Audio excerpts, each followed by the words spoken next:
C'est l'heure des informations sur la télévision nationale. Bonjour à tous et bienvenue. Dans les titres de l'actualité, les responsables des partis politiques sont désormais en possession du rapport de contrôle de conformité et de respect de la charte des partis. C'était au détour d'une rencontre qu'ils ont eue avec la SENA.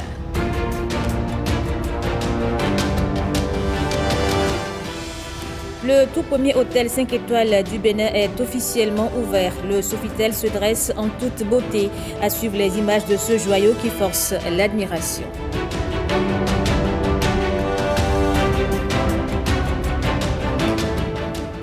Et puis, coproduction de la sécurité, l'Association nationale des communes du Bénin poursuit sa tournée d'évaluation. Elle était à Ouidah pour apprécier la collaboration entre les élus locaux et les agents de la police républicaine.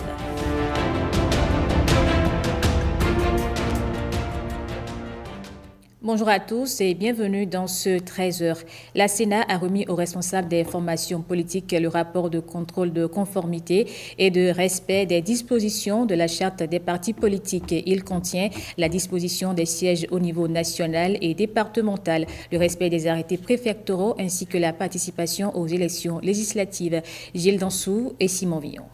La Commission électorale nationale autonome Sénat veille au respect des dispositions de la charte des partis politiques. Elle a à cet effet initié une tournée pour constater la légalité de ces partis du point de vue de l'existence formelle du siège au niveau national et départemental, du respect des arrêtés préfectoraux, de la participation aux élections législatives et bien d'autres. Le constat sur le terrain est contenu dans un rapport. Ce rapport est intitulé « Suivi et contrôle de l'existence de fonctionnement des partis politiques au titre de l'année 2024 ». Un rapport transmis à l'occasion de cette cérémonie. Retenons au titre de bilan que des progrès réels ont été réalisés par certains partis politiques pour se conformer à la loi. Ces progrès sont observés en particulier au niveau de l'implantation des sièges nationaux et départementaux. Contrairement à l'année 2023, la plupart des partis politiques ont fait également l'effort d'avoir un compte bancaire en leur nom, un mandataire financier et 2 commissaires aux comptes conformément à la loi. Cependant, certains partis politiques peinent toujours à se mettre en règle vis-à-vis de la loi. Dans les mois qui vont suivre, la Sénat va inviter les partis politiques pour qu'on s'accorde sur le minimum d'équipement qu'il faut, sur le minimum d'espace qu'il faut de travail pour les différents cas, pour pouvoir commencer par normaliser les choses. La Sénat se veut donc un partenaire des partis politiques afin de travailler ensemble pour consolider la démocratie. La Chambre nationale d'agriculture du Bénin est en tournée nationale pour informer les acteurs des actions menées par le gouvernement dans leur secteur depuis 2016. Penko, commune essentiellement agricole, a été le point de départ de ce périple. Renaud Akapo, Wenceslas Aroimon et Marcel Arrossi. Le vent sec de l'harmattan n'a nullement émoussé les ardeurs dans les 2 capés. C'est ici, à Penko, que le président de la Chambre nationale d'agriculture entame cette tournée nationale. Il est question pour Herman Imalijeta de créer un espace de discussion pour amener les acteurs agricoles à apprécier par eux-mêmes les performances réalisées au cours de cette dernière décennie dans le secteur agricole au Bénin.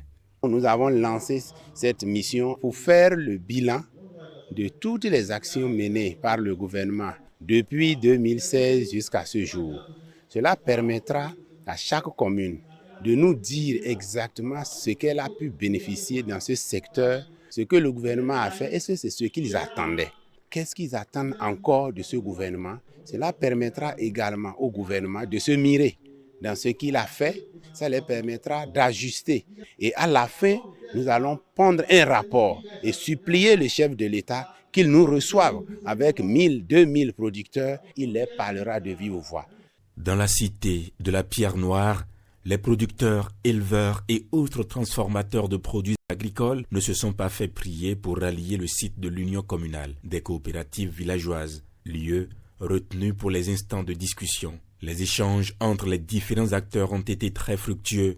Cette initiative a été l'occasion saisie par tous pour passer en revue les grandes réalisations qui ont marqué le secteur, mais également le moment saisi pour exprimer certaines attentes en vue de l'amélioration des interventions des pouvoirs publics.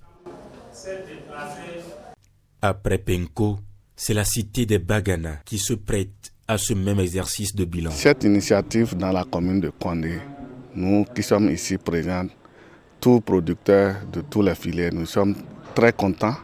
C'est une fierté pour moi de vivre ces moments.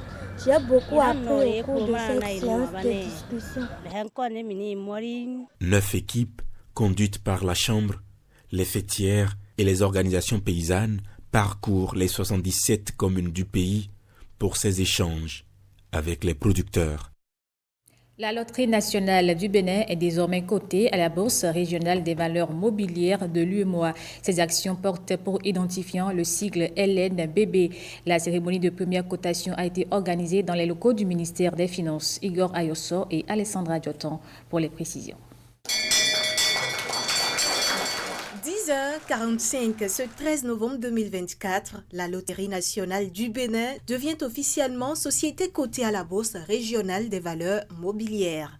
Ceci intervient 2 mois après le lancement officiel de l'offre publique de vente des actions de cette société, autrefois détenue à 100% par l'État béninois. Cette opération qui est doublement historique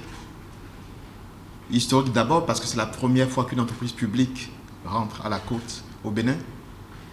Mais elle est également historique parce que c'est la première fois qu'une entreprise de ce secteur d'activité rentre sur une des côtes en Afrique. Nous savions qu'il y avait un enjeu lié aux convictions religieuses de certaines personnes qui ne souhaiteraient pas investir dans un titre sur les secteurs des jeux, mais également un enjeu à certains investisseurs qui ne savent pas apprécier la valeur d'une entreprise dans ce secteur, faute de comparables. Mais maintenant que nous avons ouvert la voie, dans plusieurs pays, d'autres entreprises dans ce secteur vont suivre. Et le Bénin aura ouvert une voie pour plusieurs autres acteurs sur le continent. Cette opération, je disais donc, a été initiée par l'État du Bénin, jusqu'alors actionnaire unique de la loterie du Bénin, afin de céder entre 35 et 45% du capital détenu au prix unitaire de 4 800.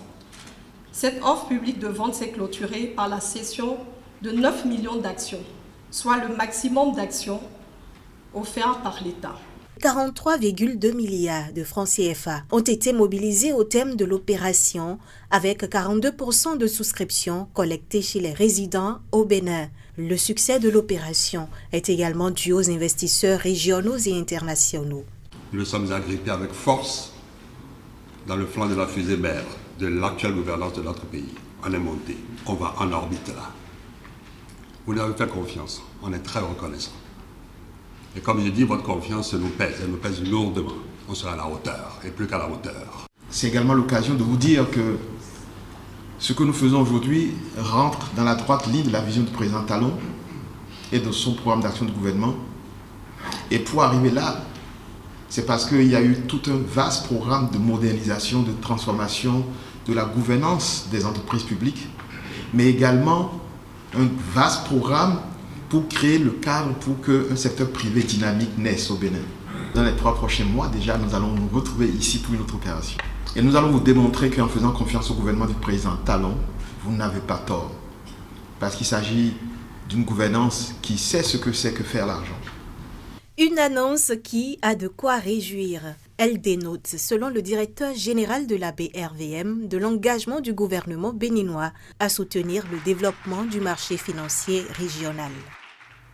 Je vous le disais en titre, le tout premier hôtel 5 étoiles du Bénin a officiellement ouvert ses portes.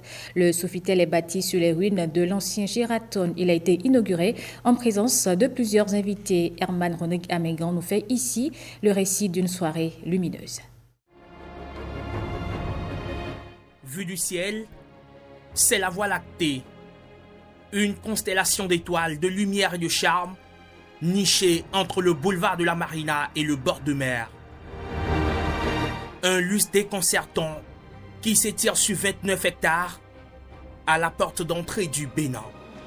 Le Sofitel Cotonou ouvre officiellement ses portes dans une soirée glamour où strass et paillettes rythment un instant 5 étoiles. Le Sofitel Cotonou Marina a ouvert ses portes le 1er septembre dernier. Aujourd'hui, nous sommes fiers de compter 375 collaborateurs représentant 20 nationalités, une véritable richesse à l'image de la diversité et du dynamisme du Bénin. Unis, Cotonou célèbre son Sofitel. Tous ensemble sans distinction, 600 invités, 600 privilégiés, membres du gouvernement, corps diplomatique, responsables à divers niveaux et citoyens du monde. En guest, la première dame accueillie par la vice-présidente de la République. Debout ou assis, autour d'une piscine qui offre un festival de calebasses flottantes, on prend du plaisir. Sourire coquin et petit signe à la caméra, champagne à flot, tout roule dans ce lieu qui allie art de vivre à la française et culture béninoise. Au Sofitel de Cotonou, le premier au Bénin, nous avons à cœur de célébrer le patrimoine et la richesse de l'histoire du Bénin. Une histoire comme celle contée dans la comédie musicale Le Trône de Béhanzin, représentée à un public hétéroclite, ou celle que raconte la fanfare d'Harmonie Brass Band. Une touche d'exotisme avec le blue funk de Kezia Jones venu spécialement à Cotonou pour son magnétisme électrique, son jeu de guitare percussif. Cela se passe au même moment où l'offre touristique se structure pour une ouverture progressive de la destination Bénin à partir de 2025. À table, une diversité de plats signés de la chef étoilée Michelin, Georgiana Viou, franco-béninoise. Sur le tapis rouge, des poses mannequins, des photos souvenirs.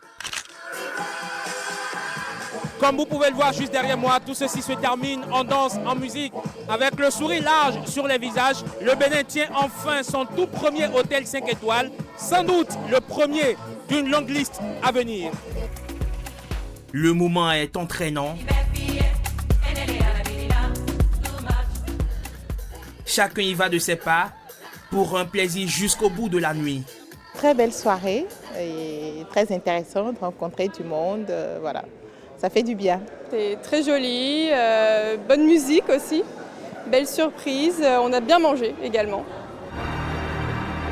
Un nouveau chapitre pour le secteur hôtelier et touristique au Bénin. Un vent de modernité souffle sur Cotonou, une ville qui ne cesse de grandir.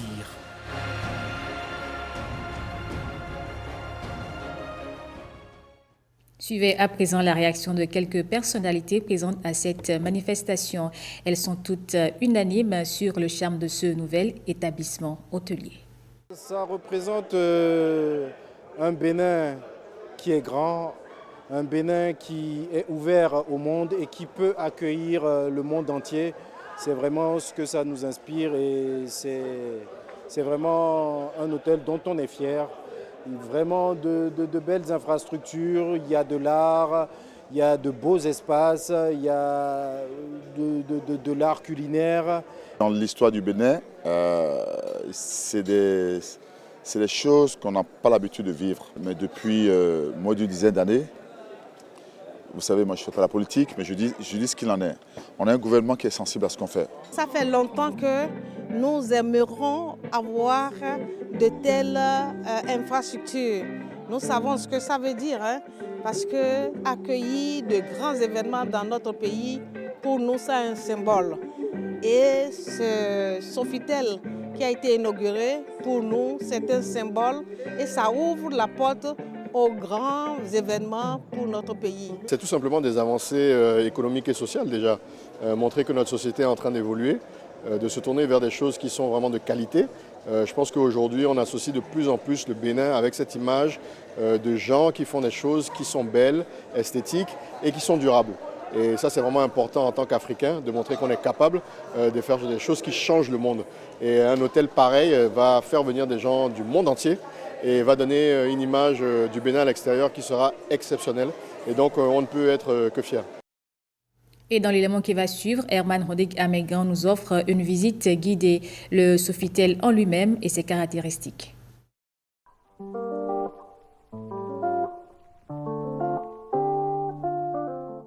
Un joyau architectural de 7 étages, désormais temple du luxe et du confort sur la côte atlantique. Le tout premier hôtel 5 étoiles du Bénin, le Sofitel. 198 chambres lumineuses dont 19 suites avec vue sur ville ou sur mer. 40 mètres carrés minimum. Dans les travées et sur les murs, le patrimoine culturel béninois. Quelques 150 œuvres d'art contemporain issues des collections nationales ou commandes spécifiques. Le Sofitel, c'est aussi un restaurant qui propose une cuisine fusion qui mêle saveurs locales et influences internationales.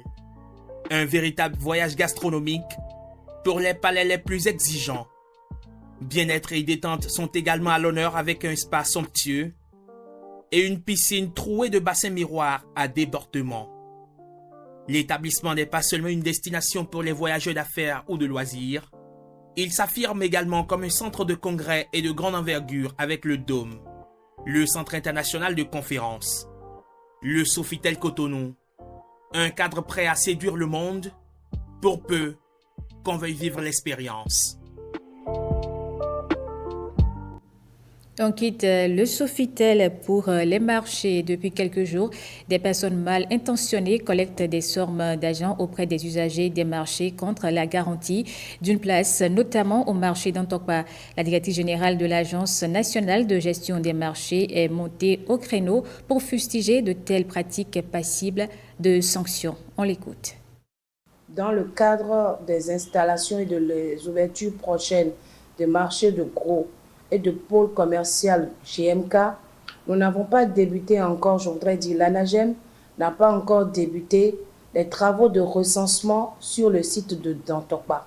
Nous appelons donc tous les marchands de Dantokpa à de la patience pour que lors du recensement, nous puissions faire notre travail dans la paix, la discipline et dans l'équité. Aucune association, aucun responsable de secteur n'est autorisé à prendre de l'argent chez vous pour pouvoir vous faire croire que vous aurez droit à une place. Nous avons un processus bien élaboré et approuvé par nos organes de tutelle pour faire les recensements et vous installer dans les marchés. Depuis que l'ANAGEM est installée, nous n'avons jamais, je dis bien jamais, participé à un congrès, à une assemblée générale d'une association ou d'un quelconque rassemblement. Étant donné que nous ne les reconnaissons pas comme tels, l'État a donné mission à l'ANAGEM d'être le principal et le seul exploitant de tous les marchés. Et sur cette base-là, nous sommes les seuls sur toute l'étendue du territoire national à interagir avec les marchands. Nous ne connaissons pas d'association, nous n'avons légitimé personne pour agir au nom de l'ANAGEM. Nous n'avons pas d'intermédiaire. Toutes ces personnes-là, toutes ces pseudo-associations qui se disent être mandatées par l'ANAGEM pour collecter des sous auprès des marchands seront poursuivies dans les règles de l'art. Un mot sur la coproduction de la sécurité. L'Association nationale des communes du Bénin poursuit sa tournée d'évaluation. Elle apprécie actuellement la collaboration entre les élus locaux et les agents de la police républicaine à Ouida. Voici les images de la rencontre. Un an après l'initiation à la coproduction de la sécurité, l'heure est au premier bilan. Ouida accueille les émissaires de l'Association nationale des communes du Bénin, ANCB. Nous venons de faire donc quelques années d'expérience. Il vous revient, messieurs les chefs villages, messieurs les chefs de quartier de la capitale culturelle de notre pays, de dire en face donc des policiers qui ont été mis à votre disposition, mis à la disposition de la cité, les résultats qui ont été ceux de cette expérience-là. C'est donc à bâton rompu que les populations, les élus locaux et les forces de l'ordre échangent avec leurs hôtes. Ou bien conseiller. Les défis et les prouesses déjà réalisées à travers ce partenariat pour la paix et la sécurité à la base sont donc exposés. C'est une affaire de tous. Les élus locaux, les sécu, les CA, les maires sont les premiers policiers, chacun dans sa zone de compétence. La sécurité intérieure ne saurait être l'affaire tout simplement des policiers sur toute l'étendue du territoire pour qu'elle puisse rester efficace Ils ont besoin de la collaboration des élus locaux à la base ainsi que des populations elles-mêmes. C'est pour cela donc que depuis 1 an déjà, nous avions travaillé à essayer de mettre ensemble ces élus au regard de tout ce que nous avions vu, de tout ce que nous avions entendu. Et effectivement, de plus en plus, la coproduction de la sécurité fait son petit bonhomme de chemin dans notre pays. À travers cette tournée d'évaluation, l'ANCB réaffirme sa volonté de suivre de près la gestion des communes et de favoriser une collaboration entre les acteurs pour la paix et la sécurité à la base. Échanger et trouver des solutions aux difficultés des populations de Cotonou, c'est l'idée derrière les rencontres qu'organise la mairie de la ville. La dernière en date a connu la participation de plusieurs élus locaux. Certains venus avec des problèmes sont repartis avec des solutions. Le point avec Herman Rodrigue Amégan et Edmond Rombo. À pas assuré, son cartable sous le bras, Timothée ne vient pas aujourd'hui à la mairie de Cotonou pour des causes administratives. Loin de là. Je fais partie du comité de gestion du centre de santé de Missessin, qui est un centre de santé situé dans le 4e arrondissement de la ville de Cotonou. Et cet hôpital public dont il maîtrise bien les contours est en proie à des difficultés en ressources humaines. Alors Timothée a choisi de poser son problème directement aux autorités municipales à l'occasion de la rencontre de reddition de comptes qui est une activité statutaire de la mairie. Il y avait des agents communautaires qui étaient pris en charge par la mairie de Cotonou. Il y a de cela 1 an, il y a une d'entre elles qui est allée en retraite. Et depuis là, on n'a pas eu de remplaçant. À ses assises à cœur ouvert, Timothée n'est pas le seul à poser les problèmes de sa communauté. Et regardez aussi surtout les femmes. Ici, tout le monde ou presque a quelque chose à dire. Nos élus locaux ne touchent que 5 000 francs par session et il n'y en a que 4 dans l'année. La plupart du temps, une plainte à formuler. Toujours une doléance à faire. En l'absence du maire, c'est le 2e adjoint secondé du secrétaire exécutif qui recense les préoccupations. Ils ont évoqué des choses que nous connaissons déjà, mais nous avons rassuré les populations en leur expliquant que nous avons opté pour avancer avec méthode. Un peu comme cela se fait au niveau supra avec l'État central. Avec méthode, nous avons fait un état des lieux d'abord et évalué les besoins et nous avons orienté en fait des investissements. 2025 est donc annoncé comme l'année des grandes réalisations. Plusieurs projets liés à la mobilité urbaine, la construction d'infrastructures socio-éducatives sont annoncés. Nous sommes aujourd'hui la première commune qui a reçu son approbation en termes de budget. Nous avons déjà commencé par préparer les documents préliminaires qui vont permettre donc de mettre en exécution le budget. Des assurances pour permettre à Timothée et aux autres élus locaux de prendre leur mal en patience en attendant le déploiement de la politique municipale pour soulager les peines des administrés. Le Parlement a adopté en juin dernier la loi portant création des ordres nationaux du Bénin. Le texte élargit le champ des distinctions honorifiques. Dans ce cadre, des émissaires de l'institution ont échangé à Savalou avec des citoyens sur l'ordre du mérite féminin et l'ordre de la défense et de la sécurité. Les précisions avec Pierrette Anayossi et Canel Capo. La grande chancellerie de l'Ordre national du Bénin a engagé depuis 2021 une série de réformes ayant notamment débouché sur la loi portant création des ordres nationaux du Bénin. L'institution tient des séances d'échange et d'harmonisation sur les nouveaux ordres créés. Au cœur de cette rencontre de Savalou, l'Ordre du mérite féminin et l'Ordre de la défense et de la sécurité. Il était de bon ton que nous nous retrouvions encore, non pas pour réfléchir outre mesure, mais d'une part pour revisiter ce qu'on avait décidé ensemble, pour que d'un côté, ceux de l'ordre du mérite féminin nous confirment encore, oui, c'est ce qu'on avait dit. Si il y a eu des biais qui se sont introduits entre-temps, qu'on puisse les réajuster. Pareil pour les forces de défense et de sécurité. Mais le deuxième objectif, c'est aussi ensemble de poser les jalons de la concrétisation de ces ordres, bien que nous savons qu'il peut y avoir quelques difficultés Mais notre souhait est que ces nouveaux ordres puissent connaître un début d'implémentation en 2025. La vice-présidente de la République, à travers ses fonctions, travaille à encourager les travailleurs, que ce soit du secteur public que du secteur privé, à mieux faire leur travail et pour ainsi dire, à contribuer mieux au développement de notre nation. Selon l'article 1er de la loi, les distinctions dans les ordres nationaux du Bénin récompensent les services éminents rendus à la nation et contribuent à la culture et à la promotion du mérite, de l'excellence et de la bonne gouvernance. Les élèves du collège de Rungomé dans la commune de Zakota viennent de bénéficier de plusieurs modules de salles de classe. C'est une réalisation du projet soutien à l'enseignement secondaire de l'Agence française de développement. C'est le ministre des enseignements secondaires, techniques et de la formation professionnelle qui a procédé à la remise des clés. On retrouve Pirette Alayossi et Kanel Kapo. Le bâtiment érigé au collège de Rungomé est constitué de 3 modules de 4 salles de classe équipées chacune, de 100 tables et bancs et de 6 blocs de latrines à 4 cabines. L'établissement, qui sombrait dans un état de délabrement avancé, est remis au goût du jour grâce à l'appui de l'Agence française de développement à travers le projet soutien à l'enseignement secondaire dénommé SENS. Ces infrastructures, accompagnées de blocs de latrines, sont bien plus que des bâtiments.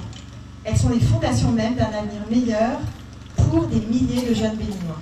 Avec un financement de 10,5 milliards de francs CFA, le projet SENS témoigne une fois encore de la grande proximité entre la France et le Bénin dans le secteur de l'éducation, mais également de la confiance mutuelle et du partenariat de long terme entre l'Agence française de développement et le ministère des enseignements secondaires, techniques et de la formation professionnelle. Je ne saurais donc, en cette occasion solennelle, passer sous silence toute la reconnaissance du gouvernement, par ma modeste voix, à l'AFD, dont les appuis et accompagnements, autant techniques que financiers, très appréciés, ont permis de nous rassembler à la cérémonie de réception et de remise en service officiel de ces joyaux.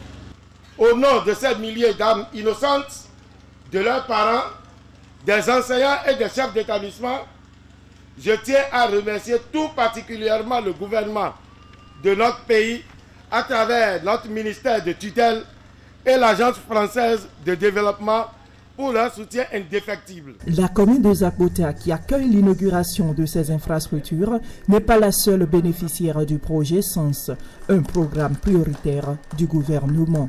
D'un montant total de 10 milliards 495 312 000 francs CFA, ce projet financé par l'AFD a, au nombre de ses réalisations, permis de faire bénéficier un nombre de collèges des 3 départements ciblés, à savoir Borgou-Alibori, Zou, Colline et Ouémé Plateau, entre 2018 et 2021, 212 salles de classe, c'est-à-dire 153 modules de 4 salles de classe entièrement construits et équipés et 106 blocs de latrines à 4 cabines. Entre 2022 et 2024, 548 salles de classe, c'est-à-dire 137 modules de 4 salles de classe et 274 blocs de latrines à 4 cabines. Au-delà des infrastructures, la durabilité de ces infrastructures, c'est évidemment très important, mais avoir une offre de qualité, un cadre d'accueil amélioré, ça permet aussi d'améliorer la qualité de l'enseignement. Ces bâtiments inaugurés et ceux qui vont l'être viennent combler le manque criard de salles de classe et de mobilier observé dans les établissements secondaires du Bénin.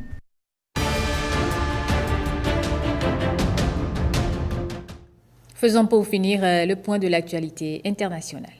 Sont suspendus sur toute l'étendue du territoire national avec effet immédiat et pour une durée de 3 mois, les programmes et supports d'émissions de réception de la chaîne British Broadcasting Corporation. La mesure entre en vigueur avec effet immédiat et sur l'ensemble du territoire. Au travers de ce présentateur, la junte au Niger a annoncé la suspension pour 3 mois de la radio britannique BBC. Selon le communiqué du ministre de la Communication, la BBC Celui-ci est accusé d'avoir diffusé des informations erronées tendant à déstabiliser l'inquiétude sociale et à saper le moral des troupes qui luttent contre les djihadistes. Cette décision vient grossir la liste de médias occidentaux sanctionnés dans les pays sahéliens gouvernés par des régimes militaires issus de coups d'État.